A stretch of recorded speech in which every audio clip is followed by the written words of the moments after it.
Hi, everyone. Welcome to the Data to Dollars session. So today we have a great group of panelists, a very diverse set of panelists from different industries. And each of the panelists is going to help us understand how data is changing their business today and what we can expect to see in the future. And they're going to do this using examples from their company or their customer companies. With that, let me introduce you the panelists. So we have Stephanie Race. She's come all the way from UK, so she's jet-lagged. And she is the CEO of Preformance Limited. And this is a really interesting analytics platform which uses IoT, satellite data, drone data to help farmers grow their crops better, right? And before she joined and started this company, she was at Accenture as a partner. She also worked at Oracle before that. And then next to her is Shellye Archambeau. There we go. Shellye is the CEO of MetricStream. MetricStream is a governance, risk, and compliance company which helps companies manage risk. She is actually very accomplished. If you've heard of LoudCloud, she was the global head of sales and CMO for LoudCloud. And she is a writer and the author of the book, co-author of the book, Marketing That Works. And then next to her is Guru, who is outnumbered by all the women on the stage today.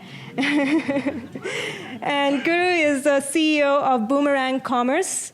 Boomerang Commerce is a really fast-growing startup that helps online retailers to optimize their pricing. And prior to this, Guru has got some really great experience being an executive in Amazon and eBay, where he launched many successful products.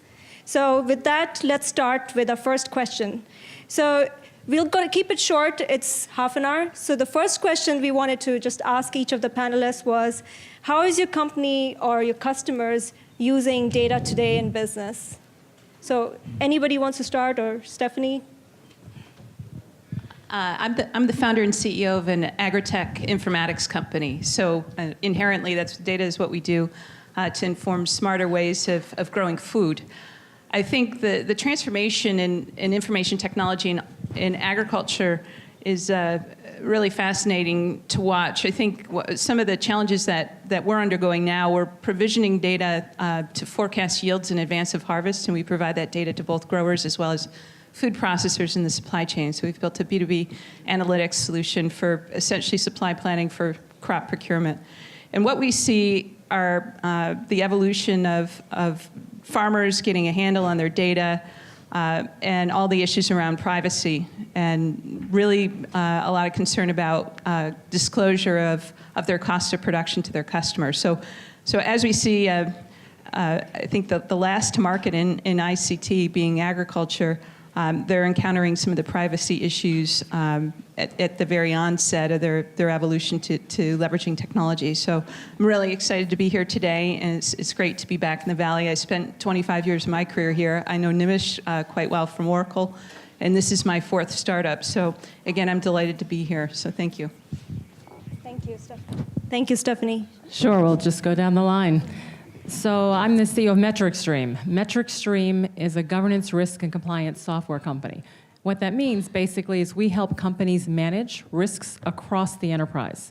All kinds of risks, financial, operational, supply chain, however they come about.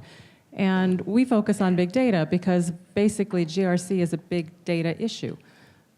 Being able to have probes throughout the organization that can bring up information, data, et cetera, so that you can actually understand your risks, so that companies are able to do a better job of applying the right resources, focus, et cetera, against those risks, and therefore make risk-based decisions, is what we're all about. If you think about it, it's very easy to manage your risks when you just have silos. But when you're a company, it's how those risks actually interact with other risks. Just a brief example, airlines. We have airlines as customers. Well, if you have a firewall breach, at the same time that someone on a negative list actually boarded a plane, the issue of just somebody boarding a plane may not be a huge issue, but the fact that that happened at the same time that you had a fireport open, et cetera, now that's a much bigger risk than each risk individually. So the ability to actually pull up information and correlate becomes the big data issue of how do you do that across an entire enterprise. So let me, I know this has been a long day for you, so I'll start with the breaking news for you. The breaking news is that retail is dead. $2.5 trillion economy, 25% of US GDP. I think it's dead. The last time a transformation like this happened was humankind moved from barter systems to brick and mortar, and now brick and mortar is moving to omnichannel. Something called digital. Every person in this room is going to have a strong opinion and a good opinion about what omnichannel is, but the truth of the matter is nobody knows what it is going to be. Nobody has a crystal ball. So what we do is we help retailers to get up to speed with the new age of retail. If you look at the retail industry, Amazon, for instance, makes pricing decisions for 300 million items every 5 minutes. And traditional retailers have 10,000 items, 50,000 items, and they make pricing decisions every 3 months. There's a 7 orders of magnitude difference in this. And what we do is we get them up to speed. It's a SaaS software. So we are essentially helping them make decisions on a day-to-day basis to optimize for profits, yet be competitive. So it's a pretty large market. So talking about data to dollars, there's so much data being generated with web traffic to conversion to store traffic, amount of shipping and transportation and rent costs that is being allocated. It's unbelievable amount of data being generated. And that's what companies and especially retailers can use in order to drive for competitiveness and yet be profitable. So that's what we do. Okay, great, thank you. So I think you all explained how data is being used by your organizations and how it's become really important. Maybe let's take a look back historically. If you go back 5 or 10 years ago, what has been the most dramatic change? Has it been the volume of data? What has changed or made your companies become more important? The evolution of information technology and the food and consumer products supply chain is pretty mature. Connecting to agricultural businesses that are producing crops is relatively new. What we've seen over the last half a dozen years is a migration from the filing cabinet to an enterprise system. Our business is predictive analytics. Somebody called it the penthouse apartment that rides on top of enterprise software.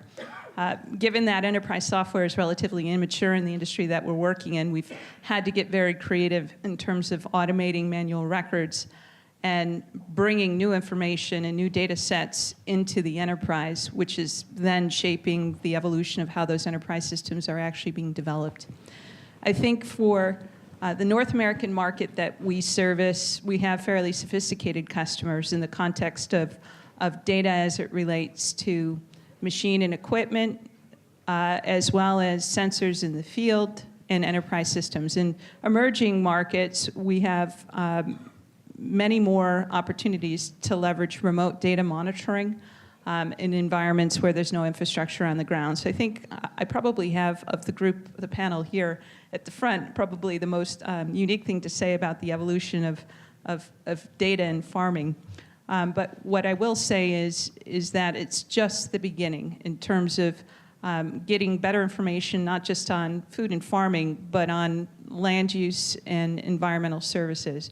Our business spans both crop production, grassland systems, and environmental monitoring of whole watersheds. And what I've seen over the last 3 years is unique opportunities for data sharing between our customer base, which are in the private sector and public sector, water and energy utilities.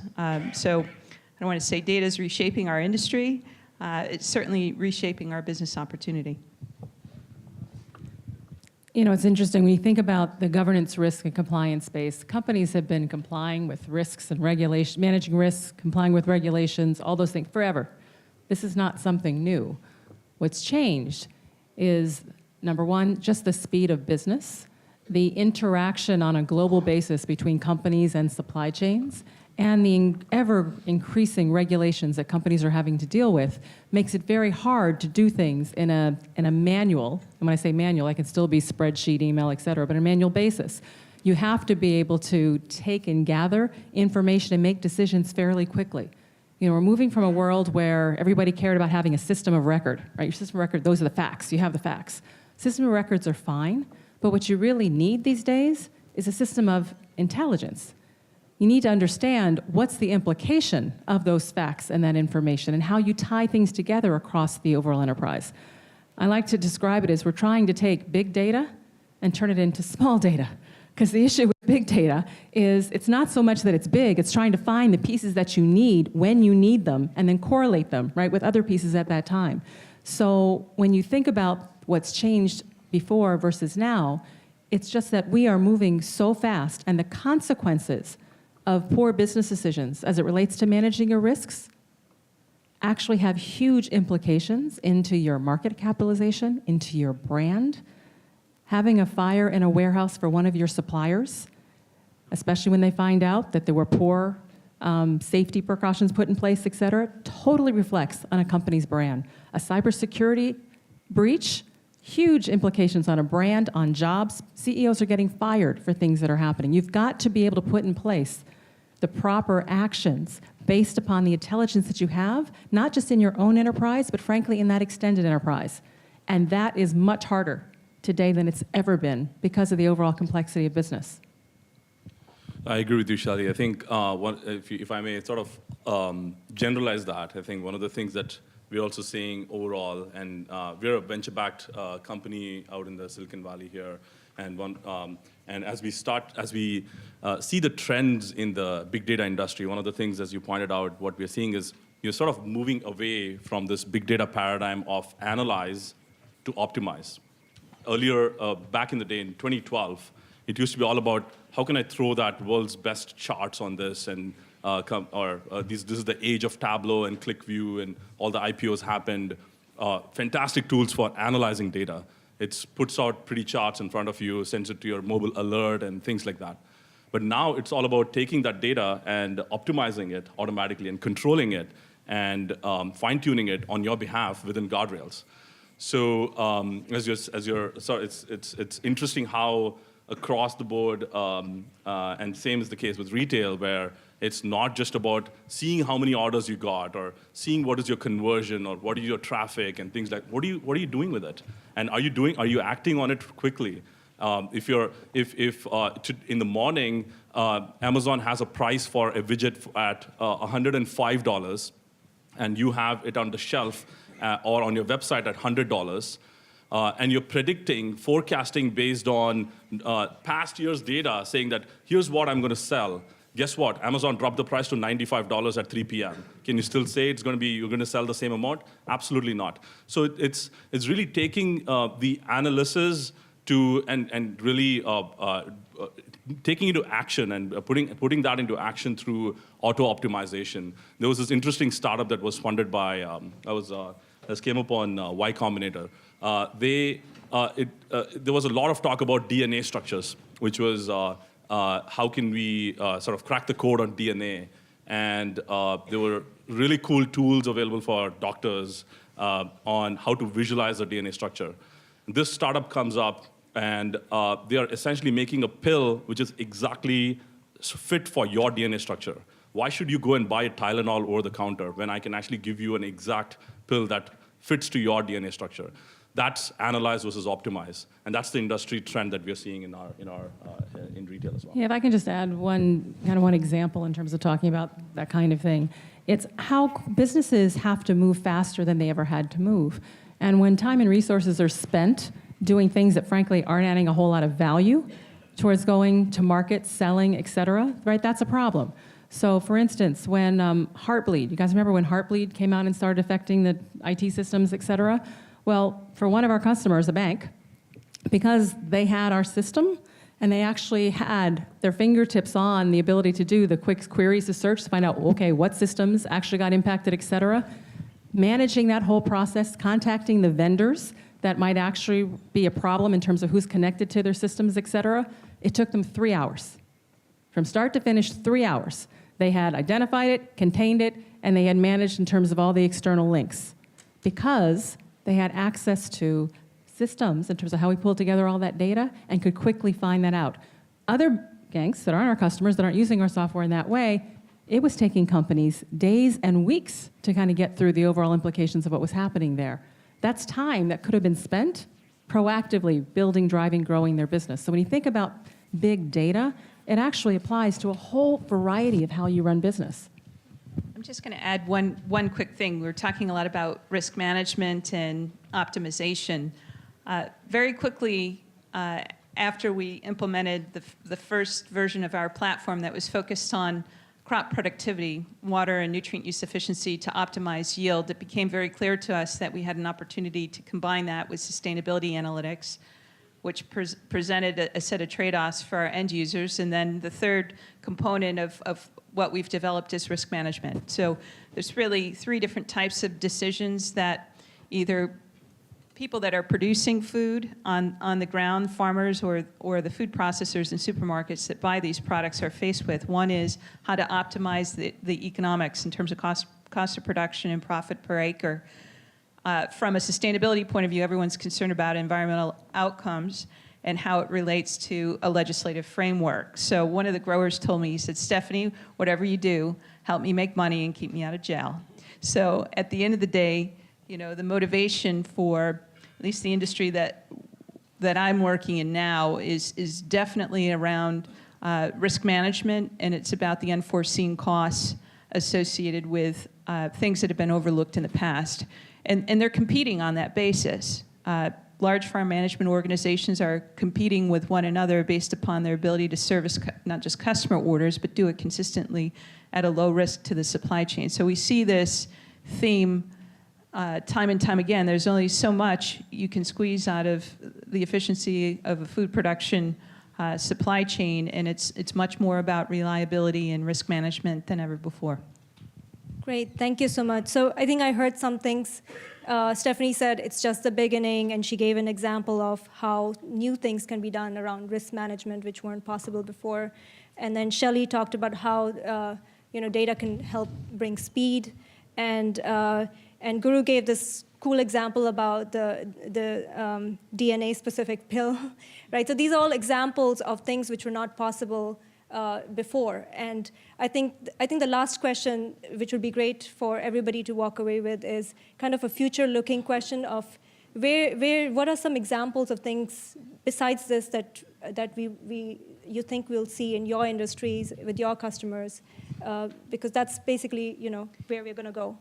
So I was asked this week to present at the Global IoT Conference, and I was asked this question about what's the new thing in the industry in which we represent. So weather forecasting is out there, and it's being done by a number of companies, some of which were hatched out of the Valley. And there's a whole set of analytics that we've been deploying for a number of years on disease forecasting for crop protection. One of the things that no one has done yet is to tie the evidence of inoculum, which is essentially knowing where the spores are in the air, what the source was, the frequency and distribution of things that you can't see in the air, being able to capture that data, map it to localized weather conditions to inform a risk so that farmers can start to spray crops only when they're needed. So we developed that technology over the past 3 years and have evolved that to the point where we're now building in situ diagnostics to do DNA analysis and sequencing in the field to understand what the efficacy of the chemicals are that are being sprayed on your food. Similar to human beings that can become immune to antibiotics, crops operate the same way. So now we're providing a set of integrated analytics, not just to the growers and their customers, but also to the agrochemical companies that manufacture those fungicides. So at the very beginning of our journey in founding this company, I had no idea that was going to be the one thing that was going to differentiate our company. Now we have 30 sites across the UK and continental Europe where we're piloting this. We call it the Pathogen Population Monitoring Network, but essentially what it is it's like FEMA, but for food. And we're to a point now where we're ready to scale it out to multiple geographies, which is why I had to move the company closer to people that actually I say are starving to death, but that actually need these technologies to survive. So I think that was a surprise even to me in terms of our product roadmap, but again, it's a very exciting time for us. At a very high level, as we get smarter and smarter in terms of how to use big data to help us from a predictive standpoint, I think we're going to see massive improvements in overall optimization. Today, we waste a lot of resource, whether that is, frankly, people's time, whether it is in agriculture, actual fertilizer, seed, water, et cetera. In every single industry, when you think about how resources are used, using that broad definition of resource, there is a ton of waste. I read today, in the US, 40% of all food is thrown in the garbage. Just examples. Once we understand and truly leverage big data across all the set of industries, what that means is we will be able to do a much better job of prediction of what's required down to location, time, and place for what is actually needed. So I think what you'll see is significant optimization on our use of resources, which will be a positive thing. We talk about running out of oil, we talk about running out of natural resources, we talk about running out of a lot of things in the very long scale. But if we do this right, I honestly believe what this means for the world in general is we are going to actually optimize the use of all of our resources. And therefore, I don't think there actually will be shortages. I think if we talk about the future in general, of course, big data is obviously exploding, rhetorical. Typically, what we've, at least what we're seeing in peer companies is that if you're valued at $1 million and you call yourself a big data company in the U.S., the same idea, if you take it to India, it's valued at 10x, and if you go to China, it's valued at 20x. That's typically what I've heard from our venture friends. But so clearly, there's some signs of where there's tremendous amount of data that you can use to optimize. But specifically in retail, the types of things that we're seeing is how do you use data to really drive customer experience and pricing? I don't know if you guys have noticed this. The site launched just 2-3 weeks ago. This site called Jet.com. We analyzed the data. We looked at 200 products on Jet.com and 200 products on Amazon.com. 188 products on Jet.com were cheaper by about 25% than Amazon. And you thought Amazon was cheap, right? So it's just unbelievable the type of movement that's happening in this. And at the end of the day, the good news is that the consumer wins in all of this. And if you again talk about the future, technologies and tools that if you're an entrepreneur and you're trying to build something and get something out in at least I can talk about the retail and e-commerce industry because that's my background, but there's just the growth is just phenomenal, and even we thought Amazon's got it, but I don't know, like it's in the last 2 weeks it's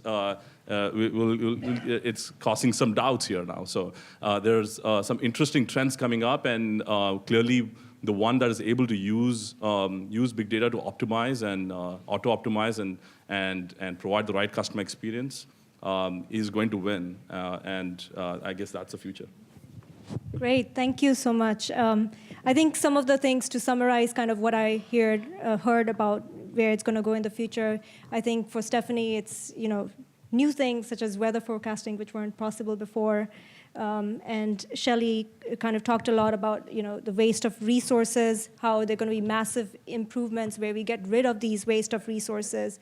And I think you talked about how we're going to drive experience and even get better.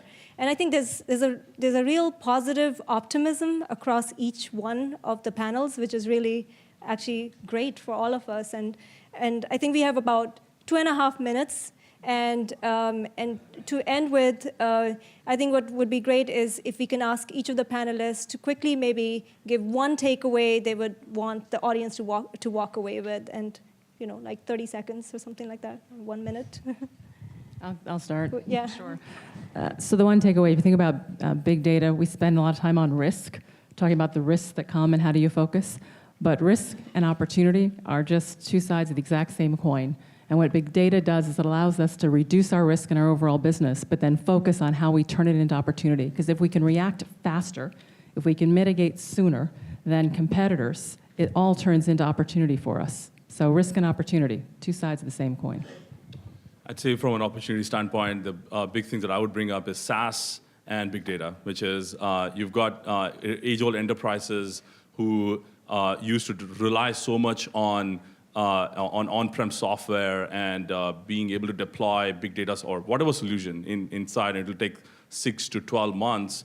Now with SaaS, the power's in the hands of the chief digital officer, the chief marketing officer, And by just combining SaaS and big data, it's just opening up a humongous opportunity which was just completely absent. It was white space, and that's opening up. And I think I'll just close by saying all the work we did on data mining back at Oracle is back in fashion. I chuckle. I haven't seen Nimish in several years, and I glanced at him across the room.